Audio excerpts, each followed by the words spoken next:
వాళ్ళ ఇంటికి వెళ్ళిపోతున్నా, నా డార్లింగ్ ఇంటికి వెళ్ళిపోతున్నా. చాలా రోజులు గ్యాప్ వచ్చేసింది. అండ్ చరిష్ బాబుని కూడా కలవడానికి వెళ్తున్నాను. అండ్ అలాగే వాళ్ళు మెహందీ పెట్టించుకోవడానికి వెళ్తున్నాను నా డార్లింగ్తో. అంటే మెహందీ పెట్టించుకోవాలంటే కోన్స్ కావాలి కదా, సో దానికోసం నేను ఇప్పుడు షాపింగ్కి వెళ్ళిపోతున్నాను. మా డార్లింగ్ ఇంటికి అయితే వచ్చేసాను. ఏం చేస్తుంది మా హీరో చరిష్ బాబు. ఒక చుక్క పెట్టాలి, అది ఆచారం. చుక్కర్ అయిపోయింది.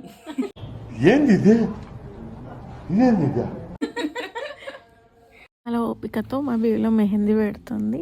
చాలా మంచిగా పెడుతుంది. చూడండి, తనలో ఉన్న టాలెంట్ చూపిస్తుంది బీవిలా. తీస్తా, నాలో ఉన్న క్రియేటివిటీ మొత్తం బయటికి తీస్తా, నా తడాకా చూపిస్తా. ఫైనల్లీ నా మెహందీ కలర్ చూసారా ఎంత బాగుందో, ఎంత లవ్లీగా పెట్టిందో మా డార్లింగ్ బీవిలా. Thank you బీవిలా.